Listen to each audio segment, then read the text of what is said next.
I've been asked to think a lot recently, by the universe, by circumstances, and through what people have said, the questions that have been asked about what does it take to stay, you know, what do you need, what are your expectations of people, because it seems that for most people what I've expected, which is the co-commitment, isn't really enough. It doesn't contain enough information, enough guidance or advice, because it's so loose. And I didn't want to be a dictator. I don't want to lead a community. I don't want to be a leader, and I don't want anyone else to be either. It's not about ego. I've got skills, but so's everyone else. You know what I mean? And we've all got specialisms.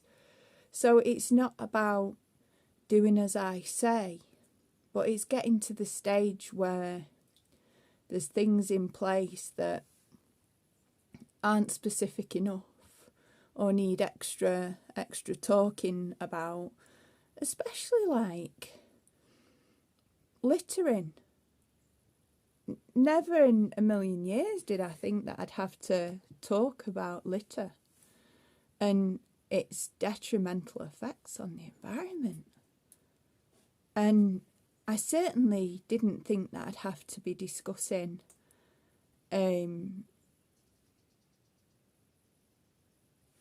things like, I don't know, why don't I buy certain things? Well, if I'd won the lottery, yeah, then I'd just buy absolutely everything that was needed. But that's not realistic, is it? So you work with what you've got and what you can get a hold of. You work with being resourceful. So to be able to go and get anything, you need to be able to put it out to the universe and then find it and then bring it in. And that can be through buying it, or it can be through gifts and donations and house clearances and things. So it's not as simple as just going out and buying all what I need. A lot of things here have been gifted. There have been things that people are throwing out, like my wardrobe and the drawers. They were being thrown out because they were bone and falling apart. So I said, please, can I have them? They said yes. It's, you know, things that people didn't want anymore that I could make use of. So it's not really cost that much to do, because I had so much things already. So it's being thoughtful and using initiative and using what's there. So when someone says you put the rubbish in an Intermarché bag, that's what happens until there's enough money to pay for bins, or someone gives us bins with lids that are suitable for recycling. You can't just nip out and buy them. It's not a priority like power and like washing. So really it's sitting and discussing priorities, which has been done, and looking at the land. So what are my minimum requirements? And I'm still thinking about all this, you know. But so far I've come to the conclusion it's about love and respect for the environment that we're in. Because not just in my experience, personal experience, but I've got people that I love and care for that have been in the wrong environment for them to blossom. So an imbalanced environment where they were unable to honour their personal needs. So for me at Himsa, I was unable to honour my basic needs to stand up straight and brush my hair, to be able to feel safe when I got a shower or a wash, because trees and things got cut down, so that I felt like everything was on display. So I didn't feel comfortable getting in and out of the shower because of where it was positioned. being able to have a tidy space to sit in is a priority for me. It's something that I need to be able to work, to be able to think, to be able to just be and meditate with a clear head, because I'd not been able to work out how to do it in amidst the clutter. So it's finding the right balanced environment, and it's finding a supported environment where you feel heard. When you're saying something, you say, I need this, and this is why I think that I need this, and this is why I need to explore that. And it's having that support to say, it's all right, let's look at this together. Okay, I hear you, I see you. Let's see how much of this is real, how much of this is true, and what we can do to find the truth. So finding that space that you're supported to find out what's right for you. Now, we all have different needs as human beings, and we all have different requirements, and we all know that we're all different. We're unique individuals. We're so fucking marvellous. Each one of us is a living, walking miracle. And to honour each individual, we need to look at the highest good, not just what's good for one person. So it's not just what's good for me here at Creative Rootz. I want what's good for me in my space. So I want my own place where I can shut the door and I can breathe, where I'm not having to do anything other than just sit and be with myself a while, because I do like some solitude as well as being with people and things, you know. So I like that, and I like my things in order. Now, for other people, they don't like things in order, and maybe they don't want solitude, and that's fine. But they need to be able to do that in their space or community space in a way that isn't offensive or disrespectful to other people that do want something else. So when you're sharing a space like here, it's what's the highest good, what is an ego. So if I said do this because this is what I want and I want it now, that would be ego. And when I say I would like to not have litter on the floor because litter upsets the balance in the environment, and it can be a danger to birds and to other things here and plant life and things. So if it can't be reused, it needs to be recycled or upcycled or cleaned somewhere and stored.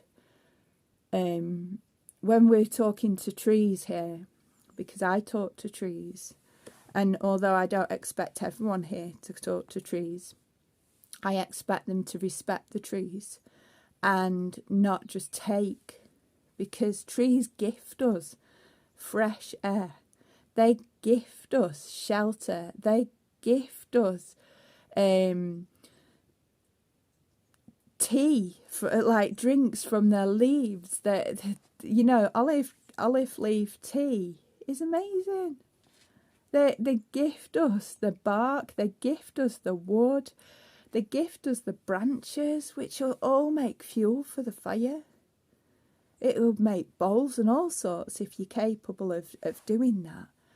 Trees are amazing, magnificent, magical beings that change the atmosphere that we live in. They provide houses for many insects and many birds, and they're amazing. They talk to each other underneath the ground. They've got their own stuff going on. They protect the baby trees, the bigger trees. You know, it's like a whole tree family. It is not like it's just a tree. It's not just a fucking tree at all. It's another being, another breathing, living being that's giving its love and sharing its space and making the world better for the highest good. So when you come here to Creative Rootz and you see a tree,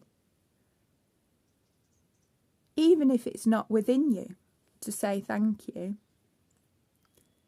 give it respect that it deserves. Don't swing off it. Don't break it.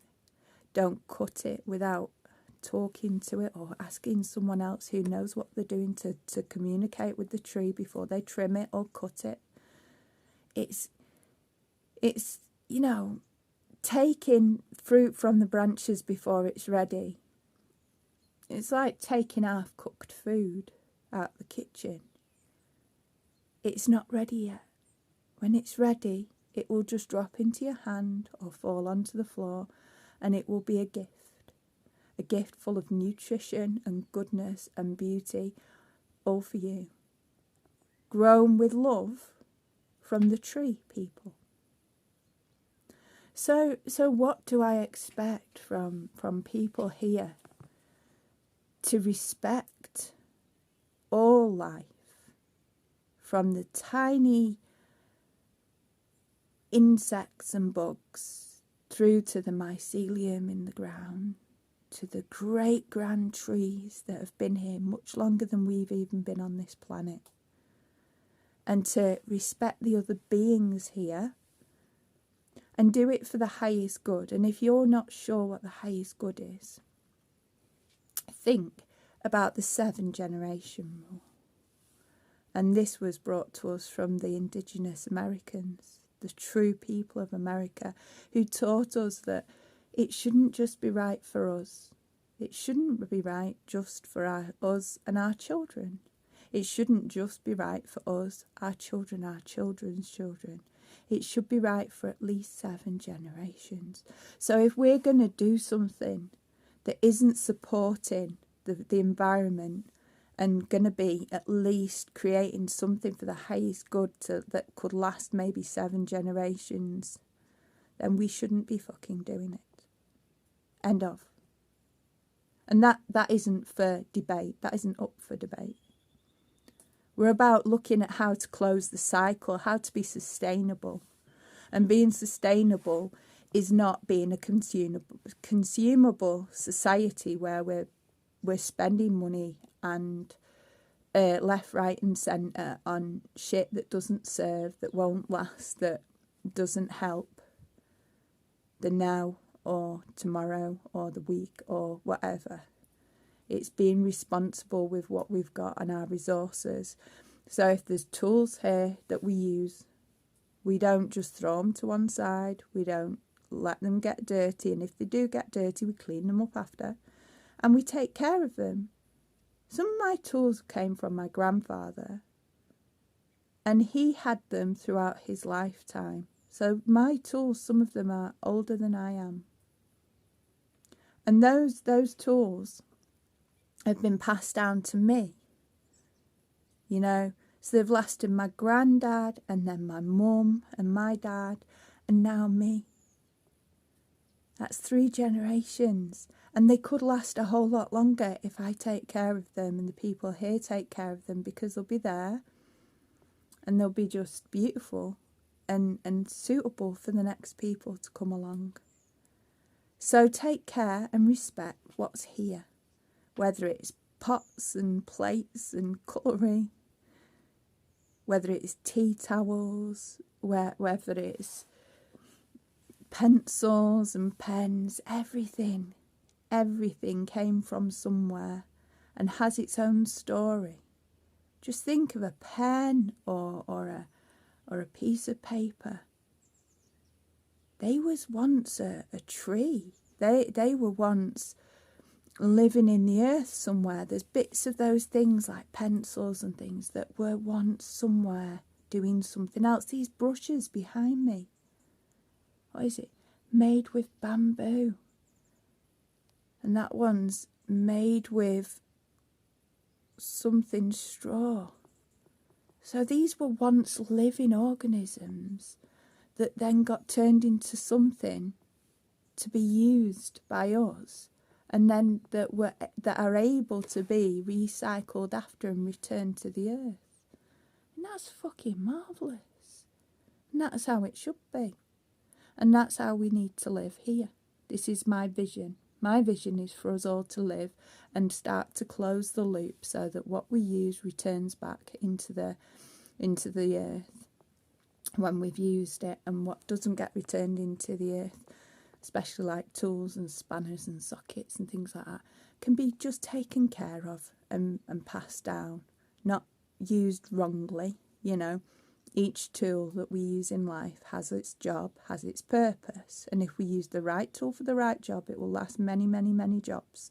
And if we use the wrong tool for a job, then that makes the job harder and it breaks the tool, which then means it can't be used. And it means then you have to buy another. That's not sustainable. You know, that's not a sustainable action, and it's not encouraging sustainability in a community. So everyone here has to share things. And to be able to share, you have to take care of it while it's in your care. So if people don't take care of what's there and don't respect the environment, then they won't be able to continue to stay at Creative Rootz, or they won't be able to you know, well, I say continue to stay because they've got to get here first. But then during that trial time of where you're in the space here and sharing space and on the land, if people or a person isn't respectful and isn't taking care and isn't, just being respectful and considerate, then on the third strike, they will be asked to leave.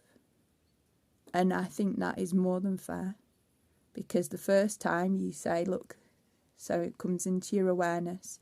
The second time you're aware, but you're reminded of it just in case. And the third time you've been more than aware, you've been discussed it twice. And that third time, after you've discussed it, there won't be a fourth. You'll have to make your arrangements to go. And as much as that sounds harsh, it's better for the community to remain true to our co-commitments than it is to, and for the highest good, than to just allow just anyone to be here. Because being here is a gift and a blessing. It's something that I am so, so grateful for. And it's not something that should be taken for granted. So anyway, I've chatted on enough now. I think this has become a video in its own right. So I'm going to go and carry on sorting my stuff out and go and get some shelves washed. So sending love, and if you're still interested, then do drop us a message. Come along, meet us, keep an eye on us, subscribe. I keep saying subscribe, but it's for your good as well as mine. By subscribing, you get to see what we're up to. You get to know us a bit better. You get to think, oh, I like that. Oh, I don't like that. And you get to know what's what, and you'll feel into whether something's right for you. So subscribe, hit that bell to get notifications when we post. We try and do daily vlogs. I know you can't keep up with everything unless you're my mum, but here we are, and I look forward to hearing from you soon. Big loves.